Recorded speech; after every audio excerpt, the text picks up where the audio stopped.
বাংলাদেশে জনাব তারেক রহমান এসেছেন। উনি শহীদ জিয়াউর রহমানের ছেলে, বেগম জিয়ার ছেলে, এবং ওনারা গণতন্ত্রের জন্য লড়াই করেছেন।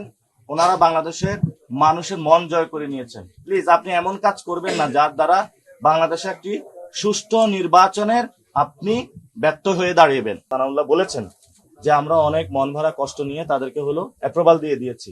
অর্থাৎ এর মাধ্যমে আপনি কি বুঝাচ্ছেন যে যারা ঋণ খেলাপি আপনি তাদেরকে দিচ্ছেন, বাংলাদেশে আপনি ঋণ খেলাপিদের জায়েজ করে দিলেন। তারা মনে করে যে মির্জা আব্বাস ভাইয়ের বিরুদ্ধে কিছু বললে তাদের চাকরি থাকবে না। তো চাকরি না থাকলে আপনি চেয়ারে বসছেন কেন? যদি কেউ রক্ষী বাহিনীর মতন বাংলাদেশে কোনো বাহিনী তৈরি করতে চায়, প্রতিশ্রুতি দেখ বা বিভিন্ন দলকে এক দলবিত করে, তাহলে তারা কঠিন পরিস্থিতি মোকাবেলা করতে হবে। প্রথমত আমরা এখনো তো আজকে প্রতীক বরাদ্দ পেয়েছি। আজকে থেকে নির্বাচনী পরিবেশে আমরা কাজ শুরু করতে পারবো, কালকে থেকে আনুষ্ঠানিক প্রচারণার মাধ্যমে। কিন্তু এর মধ্যেই আমাদের একটা আজাদী যাত্রা চলছে। সেটাতে আমরা বলেছিলাম বাংলাদেশের যে পরাধীনতা রয়েছে, সাংস্কৃতিক, অর্থনৈতিক এবং রাজনৈতিক গোলামি, সেটা থেকে মুক্তির জন্য আমরা লড়াই করছি।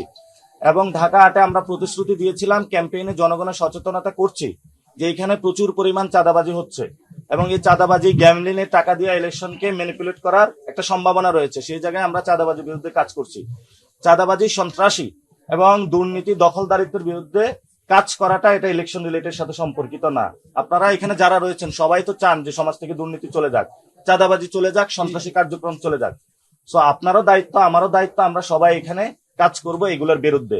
আমরা এখনো নির্বাচনী ক্যাম্পেইন শুরুই করি না। শুরু করলে সেটা দেখা যাবে, জনগণ ইনশাল্লাহ আরো সবার সামনে আসবে। ঢাকা 8 আসনের সিদ্ধান্ত আমাদের ব্যক্তিগত সিদ্ধান্ত, আর দলীয় সিদ্ধান্ত আমরা জানাবো প্রেস ব্রিফিং করে। হয়তোবা এটারও সম্ভাবনা আছে যে দলও আমাদের শহীদ ওসমান হাদি ভাইয়ের কবর জিয়ারতের মাধ্যমে শুরু করতে পারে।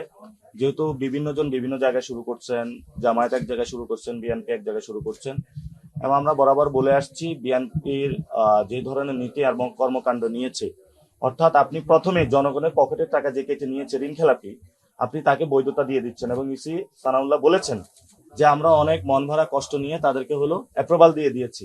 অর্থাৎ এর মাধ্যমে আপনি কি বুঝাচ্ছেন যে যারা ঋণ খেলাপি আপনি তাদেরকে দিচ্ছেন, বাংলাদেশে আপনি ঋণ খেলাপিদের জায়েজ করে দিলেন।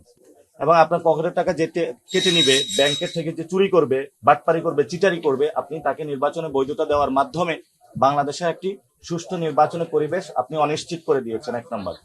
2 নম্বর, আপনারা দেখেছেন নির্বাচন কমিশনের সামনে ছাত্রদল গুন্ডামি করেছে। গুন্ডামি করে তাদের যে প্রার্থী যারা দ্বৈত নাগরিক তাদেরকে হলো তারা প্রতীক নিয়ে চলে এসেছে। আপনারা এটা পুরো বাংলাদেশ এটা দেখেছে।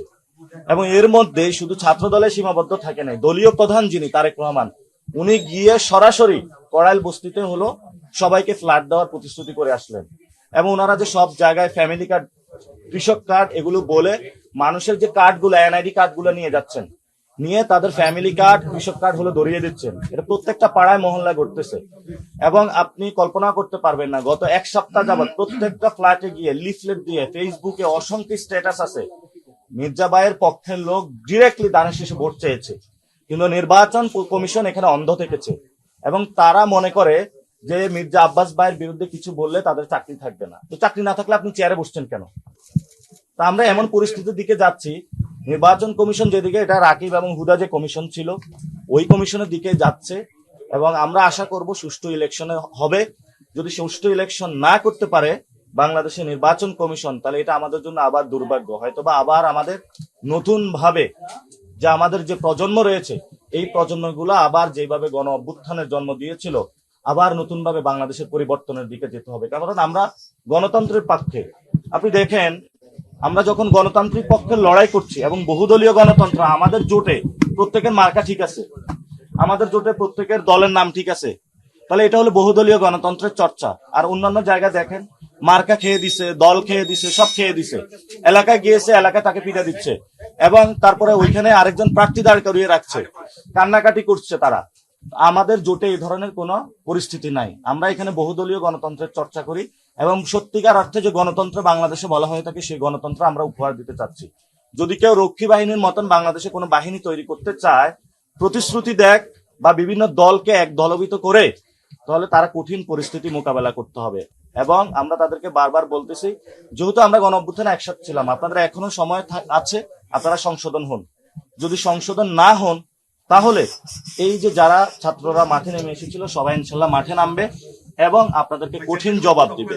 এবং আমি আবার রিকোয়েস্ট করব বাংলাদেশে জনাব তারেক রহমান এসেছেন। উনি শহীদ জিয়াউর রহমানের ছেলে, বেগম জিয়ার ছেলে, এবং ওনারা গণতন্ত্রের জন্য লড়াই করেছেন।